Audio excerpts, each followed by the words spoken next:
de zonas rurales para 5 países en la región, con un indicador común de desarrollo del lenguaje en estos 5 países. Y el gráfico muestra la fracción de niños de 4 años de edad que tienen 1 año y medio o más de rezago en lo que se refiere a su desarrollo del lenguaje. Entonces, estamos hablando de niños que a los 4 años de edad tienen el desarrollo del lenguaje de un niño de 2 años y medio o menos. Entonces, ustedes pueden concebir lo que es eso. Yo tengo hijos pequeños, entonces uno se da cuenta de cuánto aumenta el lenguaje en los primeros años. Estamos hablando de niños de 4 años que hablan lo que hablaría un niño de 2 años y medio. Y tenemos 3 barras. La primera barra es el promedio para todos los niños en zonas rurales. Esta data solo es representativa a nivel rural. Y se ve que en muchos de los países de la región, Chile siendo una excepción, alrededor de 1/3 o la mitad o más de los niños en estos países tienen rezagos de 1 año y medio o más en lo que se refiere al desarrollo del lenguaje. Cojamos el ejemplo de Perú, un país donde viví yo mucho tiempo. Lo que se ve es que alrededor de la mitad de los niños en zonas rurales tienen un rezago de 1 año y medio o más en su desarrollo del lenguaje en los primeros 4 años. Y si vemos las siguientes 2 barras, esas barras son la comparación de niños en el quintil más pobre de ingresos en relación al quintil más rico de ingresos. Y eso es lo que normalmente se llaman los gradientes socioeconómicos, que es simplemente la diferencia en el desarrollo entre los niños más o menos pobres o con mayor y menor nivel de educación. Y lo que vemos es, de nuevo, usando si quieren el ejemplo de Perú, lo que vemos es que aun cuando entre los niños más ricos también en zonas rurales hay estos rezagos, es mucho mayor el rezago entre los niños más pobres, donde casi 2/3 partes de ellos están rezagados para cuando empiezan la escuela. ¿Ya funciona? Que no estoy muy seguro. Ya. Antes de pasar a esta lámina, quiero pausar un momentito en lo que les acabo de decir. Yo en una vida anterior, si quieren, hace mucho tiempo, fui maestro. Fui maestro de niños de 10, 11 años. No fui maestro de niños de 5 y 6 años. Pero imagínense ser un maestro de una clase de 5 años. Y llegan al salón, usted es la maestra, llega al salón el primer día de clases, tiene ahí sentaditos a 35 niños. Y el primer día sabe que la mitad de esos niños tienen un rezago de 1 año y medio o más. Y sabe que de los niños pobres que están en su salón, 2/3 partes tienen un rezago de 1 año y medio más. Entonces, no es de sorprender, en cierta manera, que lo que vemos después, que es el bajo rendimiento en las escuelas, en las pruebas internacionales y demás, no es de sorprender, porque es muy difícil aprender cuando uno llega a la escuela ya con unos déficits tan serios. La otra parte de la película que les quiero mostrar es no solo los resultados, sino les quiero dar algunos datos básicos, por lo menos, de gasto.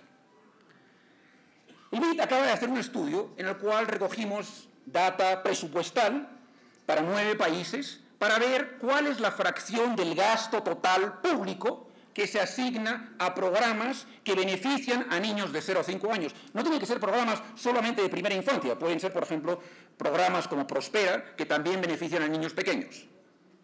Lo que se ve en esto es que por cada dólar que se gasta en promedio en la región para un niño entre 0 y 5 años, se gasta alrededor de $3 en niños de 6 a 11 años.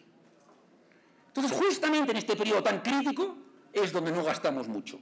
Y si lo comparamos con el gasto que hacemos para los adultos mayores, estamos hablando de un ratio de 1 a 7, 8, 9. Una inmensa diferencia en el esfuerzo que hacemos como sociedad en gastar en este grupo de niños pequeños en relación a lo que hacemos con otros miembros de la sociedad.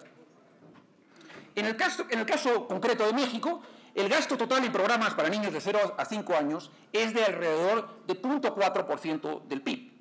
Y creo que esto es útil también compararlo con otros países de fuera de la región. México está en la OECD, el gasto promedio para este grupo etario en la OECD es de alrededor de 0.7% del PIB, casi el doble. Y si miramos los países que verdaderamente tienen éxito en la primera infancia, los países que luego se encuentran como los ejemplos que queremos seguir, por ejemplo, los países de Escandinavia, gastan más de 4 veces como proporción del PIB. No estoy hablando en términos absolutos. Obviamente, en términos absolutos gastan muchísimo más porque son países mucho más ricos. Estamos hablando en proporción del PIB. Estos países gastan alrededor de 1,7% del PIB en primera infancia, a diferencia de lo que gastamos en México y en otros países de la región, que es alrededor de 0,4% del PIB. Bien, entonces, espero que les haya podido comunicar hasta ahora 2 mensajes críticos. Uno, que es extremadamente importante invertir en primera infancia, que el no invertir tiene consecuencias en algunos casos irreversibles, que los niños de la región están en muchos casos muy mal, que los niños pobres están particularmente mal y particularmente mal en algunas dimensiones críticas para su desempeño posterior, y que el gasto que asignamos a estos niños es insuficiente. Ahora les quiero hablar un poco de los 3 ambientes en los cuales verdaderamente estos niños se crían, se forman. Estos 3 ambientes críticos son, como todos sabemos, la familia, para aquellos niños que asisten a guarderías, las guarderías, y eventualmente la escuela en sus primeros años. Entonces empecemos hablando de la familia.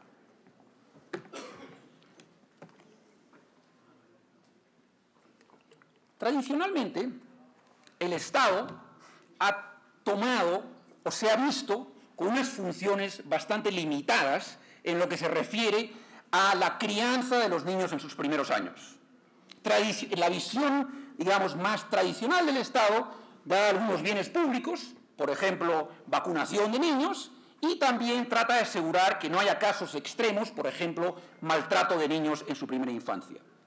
Y todo lo demás se deja, en buena medida, a responsabilidad de las familias. Y es cierto, obviamente no se trata aquí de abolir o de minimizar el rol de las familias. Son el insumo absolutamente crítico, pero tampoco es correcto decir que el rol del Estado acaba con estos pocos servicios a los que me estoy refiriendo, porque en muchos casos las familias, aún con las mejores intenciones, no toman las decisiones que son las decisiones correctas para el desarrollo de estos niños en el futuro.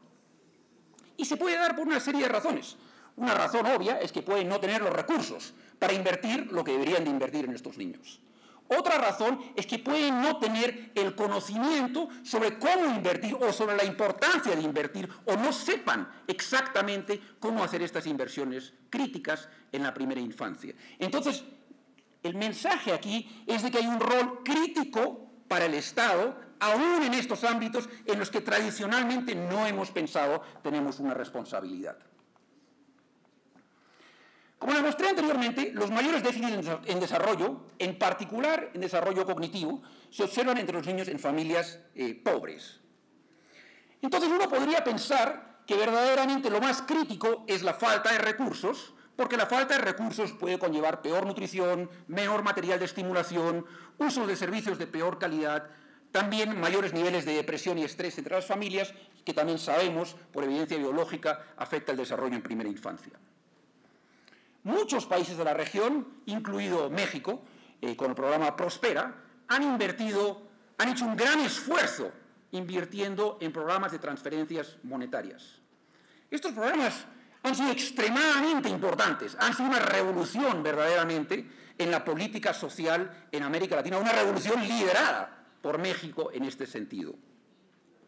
Sin embargo, en lo que se refiere al desarrollo en primera infancia, evaluaciones claras, creíbles, basadas en metodologías rigurosas, muestran que el impacto de los programas de transferencias monetarias sobre el desarrollo en primera infancia es modesto. Simplemente aliviar la restricción presupuestal, simplemente transferir recursos, ayuda, pero no ayuda mucho en esta dimensión. Quiero ser claro, obviamente ayuda muchísimo en términos de pobreza. Pero si lo que queremos es, además, que estos niños se desarrollen de la manera idónea, que queremos que tengan las posibilidades de ser los ciudadanos que queremos que sean en el futuro, el impacto de los programas de transferencias monetarias es relativamente modesto. Se observa que en muchas familias de la región hay bajos niveles de calor y de apego en la familia y bajos niveles de estimulación temprana. Les voy a mostrar simplemente unos pocos gráficos para motivar esto. Lo que tenemos aquí es un gráfico para 3 países de la región, 3 países andinos, Bolivia, Colombia y Perú, de la fracción de niños que reciben castigo corporal severo en las últimas 2 semanas. Esta es data nacionalmente representativa. Cuando estoy hablando de castigo corporal severo, no me refiero a palmadas en las nalgas, por ejemplo, eso no cuenta como castigo corporal severo. Estamos hablando de castigo con algún instrumento, puede ser una correa, puede ser un palo, un objeto de metal, o puede ser golpes dados con el puño cerrado. Eso es la definición de castigo corporal severo. Y lo que tenemos aquí, lo que vemos es muy altos niveles de castigo corporal severo en estos 3 países donde tenemos esta data. De nuevo, no tenemos la data para todos los países como quisiéramos, pero uno podría pensar, quizás estos países son lo que en inglés se llamaría outliers, pero probablemente no lo son. Probablemente esto es un problema bastante serio en muchos países de la región. Y se ve con mayor frecuencia esta manera de disciplinar a los niños en los hogares más pobres y en los hogares en donde los padres tienen menores niveles de educación. Esto lo ven aquí, comparando la barra negra, que es para madres que tienen educación primaria incompleta, en relación, por ejemplo, a la barra gris, que son las madres que tienen educación secundaria completa. Entonces, en cierta manera, estos comportamientos que sabemos son nocivos para los niños, lo sabemos por investigación psicológica desde hace mucho tiempo, se dan con frecuencia y se dan con mayor frecuencia en los hogares pobres. Esta no es la única dimensión en la cual estos niños están desfavorecidos en lo que sucede en la familia. La estimulación temprana tiene muchas diferentes formas. Hay muchas cosas que pueden o deben hacer los padres para estimular a los niños. Una cosa que sabemos es importante es que se les lea a los niños en los primeros años. Muchos de ustedes seguramente tienen hijitos. Yo tengo un hijito de 8 y una niña de 6, y desde luego hice un tremendo esfuerzo para sentarme y ver qué libros le gustaban y leer con ellos y demás. Y sabemos que esto tiene impactos, es una forma de estimular el cerebro, precisamente. Y aquí lo que tenemos es la fracción de niños a los cuales se les ha leído en las últimas 2 semanas para diferentes países donde tenemos esta data, y de nuevo separando para madres con mayor y menor nivel de educación. Y entonces, de nuevo, si cogemos un país, por ejemplo, cojamos Perú, de nuevo, como es el último ahí en la fila, vemos que el promedio, solo alrededor del 58% de los niños se les lee, y que entre las madres con menores niveles de educación los porcentajes son mucho menores, alrededor del 40%. 60% de los niños de las madres con educación baja no se les lee nunca en la casa. Entonces, les quiero mostrar un poquito de evidencia sobre diferentes programas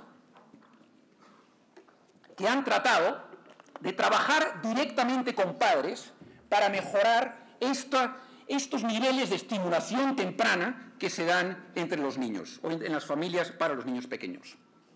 Una variante son programas de lo que se llaman de trabajo con padres. En estos programas, una trabajadora social, puede ser una enfermera, una trabajadora social, puede ser una madre comunitaria que ha recibido mucha capacitación y tiene una supervisión estrecha.